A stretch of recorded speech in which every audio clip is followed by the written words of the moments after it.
You're much more than anything in this world. Nothing compares to you, Lord. પ્રભુ ઈસુના નામમાં સર્વને શાલોમ. બધાને સારું હશે. આવો આપણે સાથે મળીને ગીતશાસ્ત્ર 55 માંથી વાંચીએ. હે પરમેશ્વર, મારી પ્રાર્થના પ્રત્યે કાન લગાવો અને મારી યાચનાથી સંતાઈ ન જા. મારી તરફ ધ્યાન આપીને મને જવાબ આપો. હું તો શોકને લીધે અશાંત છું અને વિલાપ કરું છું, કેમ કે શત્રુઓના અવાજ અને દુષ્ટોની યોજનાઓ છે. તેઓ મારા પર દોષાર્પણ કરે છે અને ક્રોધમાં આવીને મને સતાવે છે. મારું મન અંદરો અંદર સંકટથી ઘેરાયું છે અને મૃત્યુનો ભય મારામાં સમાયેલો છે. ભય અને કંપારીએ મને પકડી લીધો છે અને ભયને લીધે મારા રૂવાટા ખડા થયા છે. ત્યારે મેં કહ્યું કે ભલું થાત કે મારા કબૂતરના જેવી પાંખો હોત, તો હું ઉડી જાત અને વિશ્રામ પામેત. અને જુઓ, ત્યારે તો હું ઉડતો ઉડતો દૂર ચાલ્યો જાત અને જંગલની અંદર વસવાટ કરત. હું પ્રચંડ વાયુ તથા આંધી તોફાનથી બચીને કોઈક સારા સરળ સ્થાનમાં ભાગી જાત. 1 થી લઈને 5મી કલમ સુધી અથવા 9મી કલમ સુધી આપણે દાઉદની પરિસ્થિતિ જોઈએ છે. પછી 9મી કલમથી 15મી કલમ સુધી આપણે દાઉદના શત્રુઓ વિષયમાં જોઈએ છે. અને 16મી કલમથી લઈને 22મી કલમ સુધી જો આપણે જોઈએ તો ત્યાં આગળ દાઉદ પ્રભુ પરમેશ્વર વિશે વાત કરે છે. જો આ ત્રણેય વિષયો વિશે જો તમે લખી લેશો તો સારું રહેશે. સૌથી પહેલા આપણે જોઈ રહ્યા છે દાઉદની સ્થિતિને. કશું સારું થતું નહોતું. શું આજે આપણી મધ્ય એવું કોઈ છે? મારી સાથે કશું પણ ઠીક નથી થતું. દાઉદની સાથે કશું સારું થતું નહોતું. સાધારણ રીતે જો આપણે ગીતશાસ્ત્રને વાંચીએ છીએ અથવા મનન કરીએ છીએ ત્યારે ટિપ્પણીઓમાં તેની ભૂમિકા વિશે શીખીએ છીએ. અને જો આપણે તે ધ્યાનથી વાંચીએ અથવા સમજીએ તો ગીતને આપણે વધારે ગહેરાઈથી સમજી શકીશું. જ્યારે આપણે 54માં ગીત વિશે વાંચ્યું હતું ત્યારે આપણે સમજી શક્યા કે સાઉલ દાઉદને પકડવાનો પ્રયાસ કરતો હતો. દાઉદ જીફ નામના પ્રાંતમાં છુપાયેલો હતો. ત્યાં શરણ લીધું હતું. ત્યાંના જીફી લોકો સાઉલની પાસે જઈને કહે છે કે દાઉદ અમારી પાસે છે અને જો તું દાઉદને પકડવા ચાહે છે તો ત્યાં આવીને પકડી શકે છે. આ રીતે કહીને દાઉદની સાથે વિશ્વાસદ્રોહ કરે છે. ત્યારે દાઉદ તે ગીતને લખે છે, ગીતશાસ્ત્ર 54. અને એ ગીતશાસ્ત્રની ઉપર તે લખવામાં આવ્યું તેના કારણે લખ્યું છે મુખ્ય ગવૈયાઓને સારું તારવાળા વાજા સાથે ગાવાને દાઉદનું માર્કિલ. જીપીઓએ કહ્યું દાઉદ અમારી મધ્યે નથી રહેતો. તો આપણે સ્પષ્ટ રૂપે અહીં આગળ જોઈ શકીએ છીએ કે કેવી પરિસ્થિતિઓમાં દાઉદે તે ગીતને લખ્યું હતું. તો 55માં ગીતમાં આવતા ત્યાં આગળ કઈ પરિસ્થિતિઓમાં તે ગીતને લખવામાં આવ્યું છે તેના કારણે બતાવવામાં આવ્યું નથી. પરંતુ તે ગીતશાસ્ત્રની ભૂમિકાને સમજવા માટે જો તમે ઊંડાણપૂર્વક તેનો અભ્યાસ કરશો તો ઘણી વાતો સમજી શકશો. જુઓ 10મી કલમ. ઇનફેક્ટ 9થી આગળની થોડી કલમ વાંચીશું. હે પ્રભુ, તમે તેમનો નાશ કરજો અને તેમની ભાષામાં ગરબડી ઊભી કરો, કેમ કે મેં નગરમાં ઉપદ્રવને ઝઘડો જોયો છે. રાત દિવસ તેઓ તેના કોટ ઉપર ચડીને તે ચારે તરફ ફરે છે અને તેની અંદર દુષ્ટતા અને ભૂંડાઈ વેરે છે. જ્યારે તેની અંદર દુષ્ટતા પ્રસરાવે છે અને અંધારું, અત્યાચાર અને ભૂંડાઈ તે નગરથી દૂર નથી થતું. કેમ કે જે મારા પર દોષ મૂકતો હતો તે તો મારો શત્રુ નહોતો, નહીં તો હું તેને સહન કરી શકતો. જે મારી આગળ વડાઈ હાંકે છે એ મારો વેરી નહોતો, નહીં તો હું તેનાથી છુપાઈ જાત. પરંતુ તે તો તમે જ હતા કે જે મારી બરાબરીના મનુષ્ય અને મારા પરમ મિત્ર અને મારા ઓળખાણના વ્યક્તિ. અમે બંને એકબીજા સાથે કેવી મીઠી મીઠી વાતો કરતા હતા. અમે કોની સાથે પરમેશ્વરના ભવનમાં જતા હતા. આ ગીતને વાંચતા સમયે જે વાત આપણે સમજી શકીએ છીએ એ છે કે દાઉદ એક ભયંકર વિપરીત પરિસ્થિતિમાં પડ્યા હતા. અને આ પરિસ્થિતિ તેના જીવનની અંદર એવા વ્યક્તિને લીધે આવી જેના પર તે ખૂબ જ વિશ્વાસ કરતો હતો. જે મારી વિરુદ્ધ વડાઈ હાંકે છે તે મારો વેરી નહોતો, નહીં તો હું તેનાથી છુપાઈ જતો. અમે બંને સાથે મળીને ભોજન લીધું. અમે બંને સાથે મળીને પ્રભુના ભવનમાં ગયા. અમે બંને સાથે ઘણો બધો સમય વિતાવ્યો છે. તું મારો મિત્ર છે, મારા પરિચિત વ્યક્તિ છો. જ્યારે દાઉદ એ પ્રમાણે કહે છે ત્યારે તેનો અર્થ દાઉદ જેના ઉપર વિશ્વાસ કરતા હતા એવા જ એક વ્યક્તિએ વિશ્વાસઘાત કર્યો છે અને તે વિશ્વાસઘાતને લીધે તેનો જીવ જોખમમાં છે. શું કોઈ એવું આપણી મધ્યે છે? એક વ્યક્તિ જેના પર હું વિશ્વાસ કરું છું તેના લીધે મારો જીવ જોખમમાં આવ્યો છે. મારા વિશ્વાસયોગ્ય પરિચિતને લીધે આજે મારા પર ખૂબ જ આર્થિક બોજ આવી પડ્યો છે. મારા એક વિશ્વાસયોગ્ય વ્યક્તિને લીધે મારા પરિવારમાંથી શાંતિ ચાલી ગઈ છે. મારા એક વિશ્વાસયોગ્ય વ્યક્તિને લીધે મારી નોકરીમાં પરેશાની છે. જેના પર મેં વિશ્વાસ કર્યો તેના લીધે જ આજે મારી શાંતિ મારાથી છીનવાઈ છે. મારા હૃદયને ચોટ પહોંચી છે. વિશ્વાસ અપાવીને મારી પીઠ પર છરો ફૂંક્યો છે. શું એવી પરિસ્થિતિથી તમે પસાર થાવ છો? તો સાંભળો, આત્મિક યાત્રામાં તે સહેજ છે. ક્યારે તમારી સાથે વિશ્વાસઘાત થાય છે જાણો છો? જ્યારે તમે વિશ્વાસ કરો છો જેના પર તમે વિશ્વાસ નથી કરતા તે વિશ્વાસઘાત ના કરી શકે. એક ઉદાહરણ આપીને સમજાવું છું. માની લો કે તમે બસની અંદર યાત્રા કરો છો. એક વ્યક્તિ તમારી પાસે બેઠા છે. તે તમારી સાથે ખૂબ સારી રીતે વાત કરે છે, પ્રેમથી વાત કરે છે. આ રીતે વાત કરતા કરતા પરિચય વધતો જાય છે અને વિશ્વાસ વધે છે. એક હોટલમાં ગાડી થોભે છે. તમે રેસ્ટરૂમ યુઝ કરવા માંગો છો. તમારી પાસે નાની બેગ છે. જો પાસેના વ્યક્તિ પર વિશ્વાસ કરશો ત્યારે તો તમે કહેશો, ભાઈ સાંભળો, હું થોડું રેસ્ટરૂમ યુઝ કરીને આવવા માંગુ છું. મારી બેગને તમે જોઈ લેશો. વિશ્વાસ કરશો ત્યારે જ કહેશો. વિશ્વાસ કરશો ત્યારે જ તો તમે તમારા સામાનને તેના ભરોસે મૂકીને જઈ શકો. પાછા આવો છો ત્યારે બેગ નથી, તે પણ નથી. શું થયું? પહેલા વિશ્વાસ જતાવ્યો, પછી વિશ્વાસઘાત કર્યો. બસમાં ચડતા તમે બીજા એક વ્યક્તિને પણ જુઓ છો. તે અલગ દેખાય છે. તેની ચાલઢાલ, તેની આંખો તમને બરાબર નથી લાગતી. તેના હાવભાવ જોઈને તમે તેના ઉપર સંદેહ કરી રહ્યા છો. શું તેના ભરોસે તમે બેગ મૂકીને જશો? ભૂલથી પણ તેની આસપાસ પણ તમે ભટકશો નહીં. તો સાધારણ રીતે મનુષ્ય જ્યારે વિશ્વાસ કરે છે ત્યારે વિશ્વાસઘાત થતો હોય છે.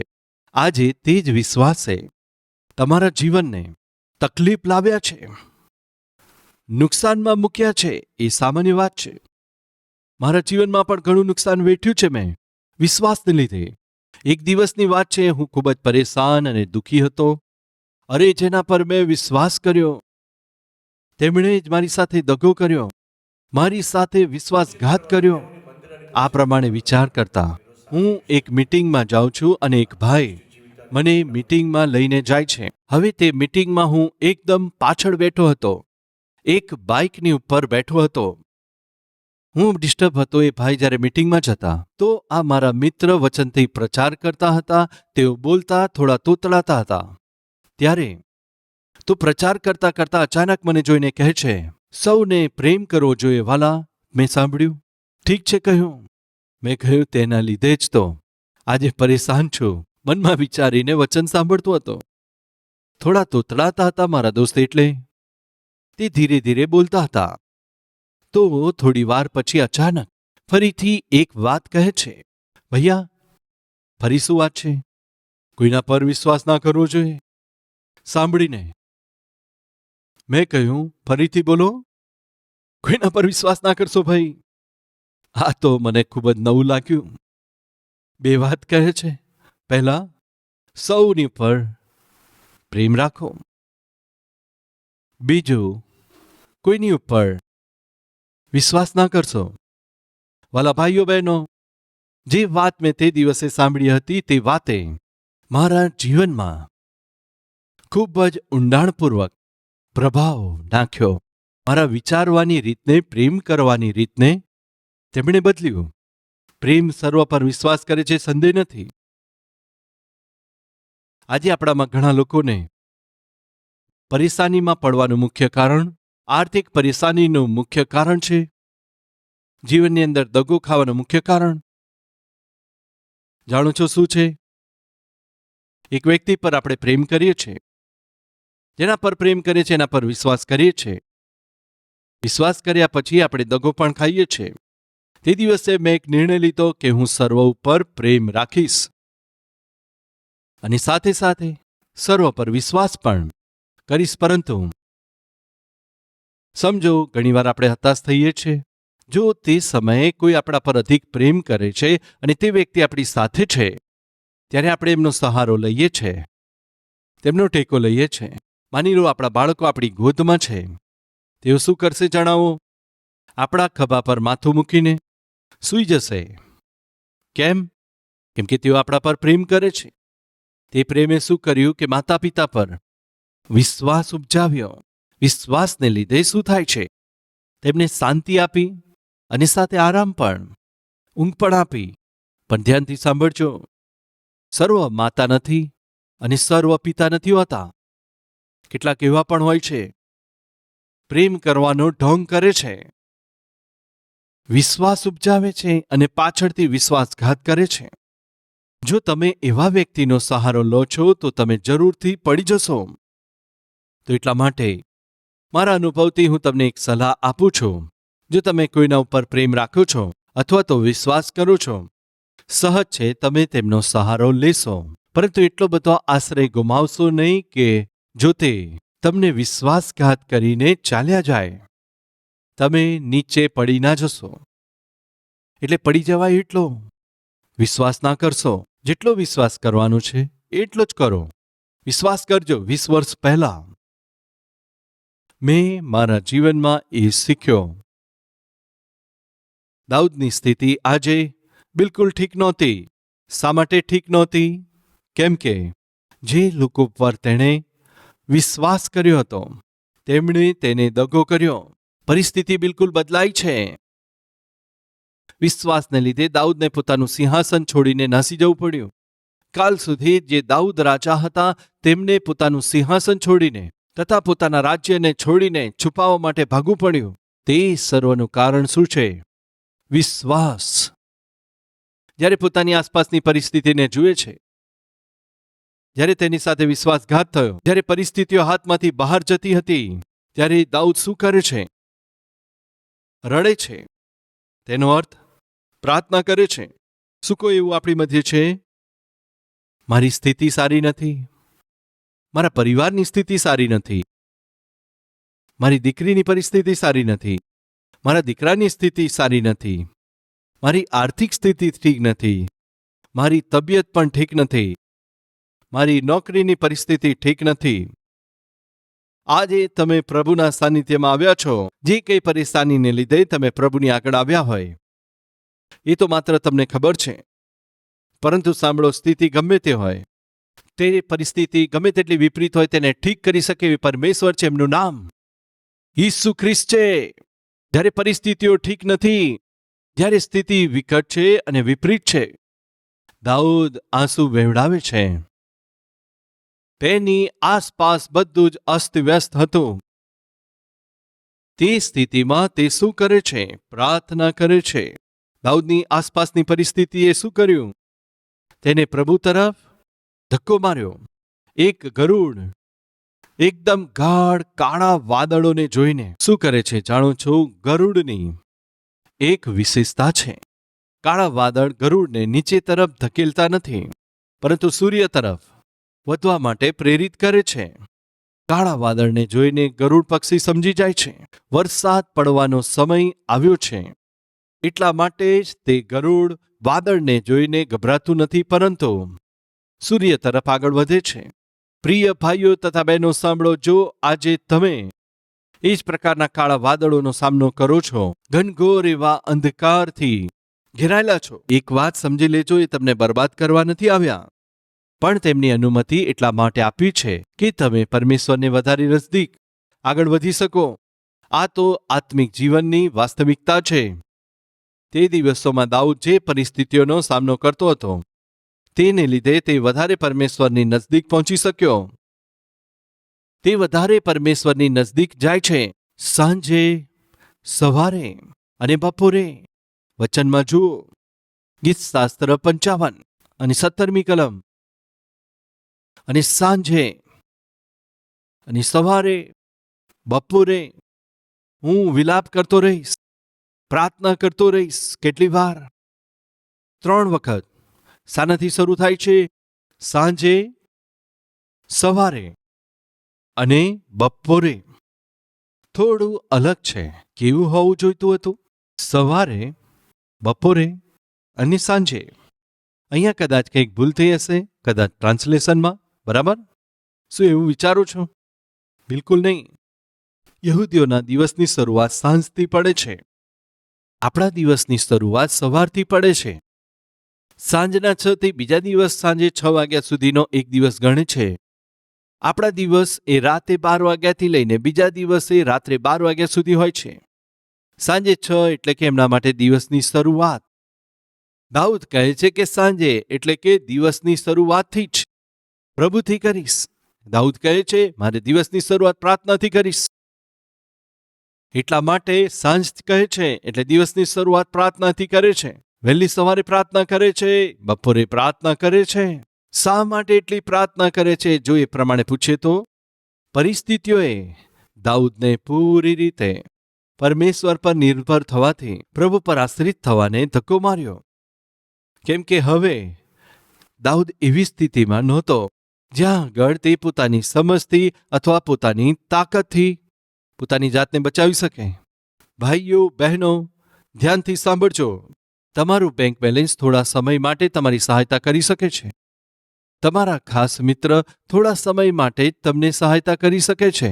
તમારી પદવી અને તમારો હોદ્દો, તમારી પ્રતિષ્ઠા અને તમારી ખ્યાતિ, તમારું નામ તથા તમારું કામ થોડા સમય માટે તમારી સહાયતા કરી શકે. પરંતુ ક્યારેક ક્યારેક કંઈક સમસ્યા આવે છે જે તેમની આગળ નમવાથી આપણને બિલકુલ મના કરી દે છે.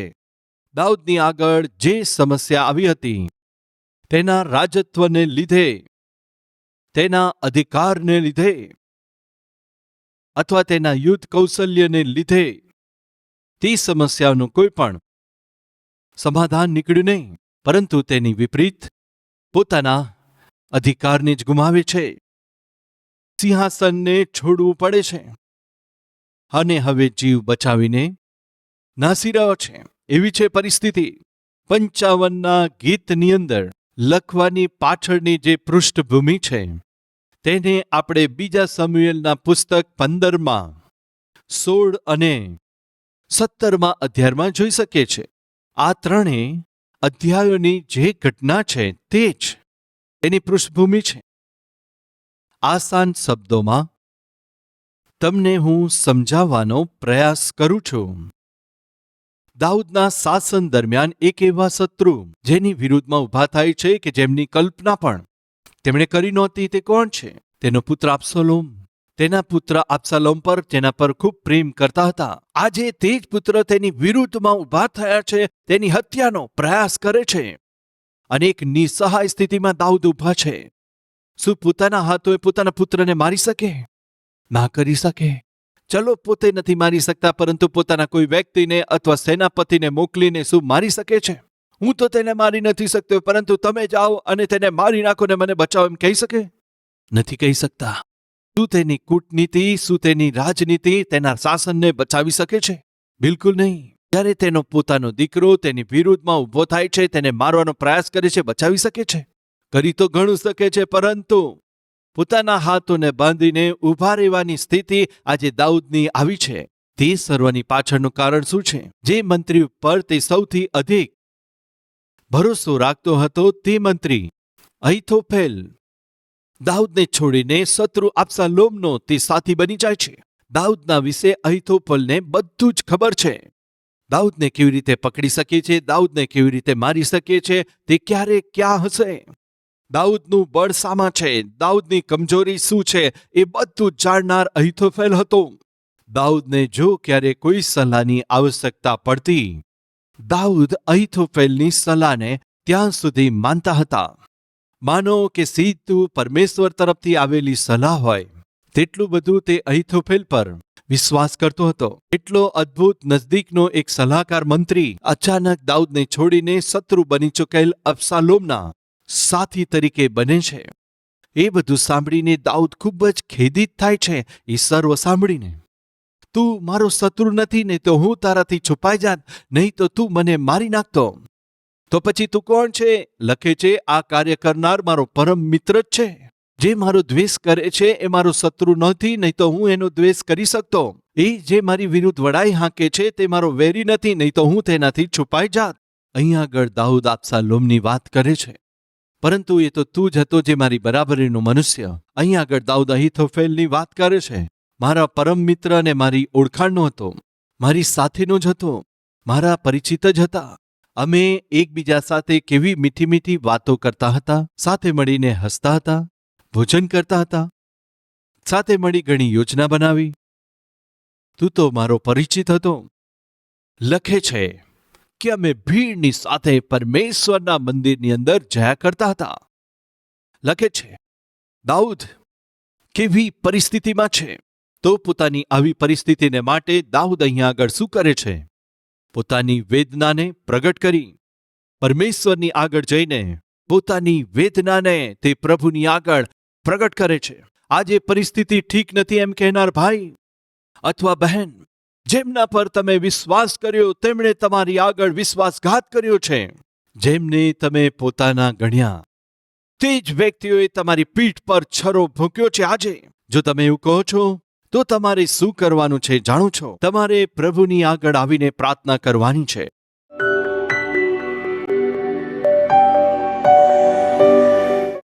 હે પિતા, અમને દર્શન આપો. પોતાના બાળકોની વ્યાકુળતા ઉપર ધ્યાન ધરજો પ્રભુ. તેમના હૃદયના એ ભારે વેદનાને તમે જાણો છો પ્રભુ. અમારી અંદરના ડરને, ભયને તમે દૂર કરજો પિતા. પોતાના બાળકોની પ્રાર્થનાને સાંભળીને તેમને સ્વર્ગમાંથી ઉત્તર આપજો પિતા.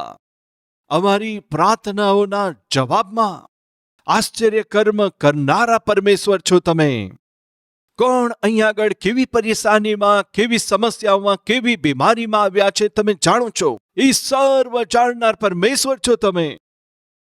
પોતાના બાળકોને કૃપા આપો, તમારા બાળકોને હિંમત આપો, તેમને સાજાપણું આપો. પોતાના સામર્થ્યથી ભરી દો પિતા. તમારી મહાન કૃપાને તેમના પર પ્રગટ કરો. નોકરીની દરેક સમસ્યાઓને દૂર કરો. પરિવારની દરેક તકલીફોને દૂર કરો. પતિ પત્નીની વચ્ચે, બાળકોની મધ્યમાં જે કંઈ પરેશાની હોય સર્વને દૂર કરજો. તેમની વેદનાને દૂર કરીને તમે મહિમા પામો. પ્રાણ, આત્મા, શરીરમાં તેમની જે કંઈ વેદના હોય પ્રભુ ઈસુના નામમાં તે સર્વ દૂર કરો. પ્રાર્થના ઈસુના નામમાં સાંભળો, માન્ય કરો. આમેન. પ્રભુ ઈસુ ખ્રિસ્તના નામમાં સર્વ પ્રિય લોકોને સલોમ. કલ્વરી આવાજ ટીવી પ્રોગ્રામ દ્વારા તમે વચનને સાંભળી રહ્યા છો, વિશ્વાસને મજબૂત કરી રહ્યા છો, માટે સર્વનો આભાર. આ ઉત્તમ સંદેશ દ્વારા ઘણા બધા બરબાદ થતા લોકો પવિત્ર જીવન જીવવા લાગે છે. તૂટી રહેલા પરિવારો તો જોડાઈ રહ્યા છે. બિનજવાબદાર બનીને અહીં તહીં ભટકનારા લોકો ઠીક થઈ રહ્યા છે. એવા ઘણા બધા લોકોના જીવનને ઠીક કરીને પરિવાર જોડાઈ રહ્યા છે વચન દ્વારા. આ વચન લાખો લોકો સુધી પહોંચાડવાની પ્રક્રિયામાં તમારી સહાયતાની આશા રાખું છું. આજે તમે આ કાર્યક્રમ સાંભળી રહ્યા છો, પોતાને મજબૂત કરો છો, તેનું કારણ છે તેની પાછળ કોઈને કોઈ વ્યક્તિનો ત્યાગ છે, ડેડિકેશન છે. આ કાર્યક્રમ ટીવી ઉપર મફતમાં પ્રસારિત નથી કરી શકાતો. થોડી ઘણી સહાયતા દ્વારા આ કાર્યક્રમને પ્રસારણ કરવું તે તો સંભવ નથી. પ્રભુના નામમાં જે પ્રાર્થના કરે છે તે તો ઉદ્ધાર પામશે. દરેક વ્યક્તિનો ઉદ્ધાર થાય તેવું તે ચાહે છે, તો તેમણે પ્રાર્થના કરવી જોઈએ. પ્રાર્થના કરવી હોય તો વિશ્વાસ હોવો જોઈએ. વિશ્વાસ હોવા માટે વચન સાંભળવું જોઈએ. વચન સાંભળવા માટે વચન પ્રચાર કરવું જોઈએ, તે વહેંચવું જોઈએ. તેને કોઈને કોઈ વ્યક્તિ આગળ વધારવાનું છે, એમ જ રોમનોને પત્રમાં લખેલું છે. 10મો અધ્યાય ને વચન 13, 14, 15, 16માં લખેલું છે. પરમેશ્વરના નમ્ર દાસને જો શ્રેષ્ઠ વચન પ્રગટ કરવું હોય તો તમારા જેવા લોકોએ પ્રેમ અને ઉત્સાહ સાથે આ સેવાને મદદ કરવા આગળ આવવું પડશે. સેવા દ્વારા, વચન દ્વારા જેઓ મજબૂત થાય છે, તેમને આદર મળે છે. તો તમે કૃપા કરીને આગળ આવીને કમસે કમ એક કાર્યક્રમને સ્પોન્સર કરશો તો લાખો લોકો સુધી આ અદ્ભુત સંદેશ પહોંચી શકશે. વચન બતાવી શકીશું. તો આવો, જીવનને ઠીક કરનારો આ સંદેશ ઘણા લોકો સુધી પહોંચી જાય, તેઓ એના પર વિશ્વાસ કરે અને તેમનું જીવન ઠીક થઈ જાય. તમે એમાં મદદ કરશો એવી આશા રાખીએ છીએ. સેવાને પ્રોત્સાહન આપનાર અને સહાયતા કરનાર આપ સર્વ લોકોનો હૃદયથી આભાર માનું છું.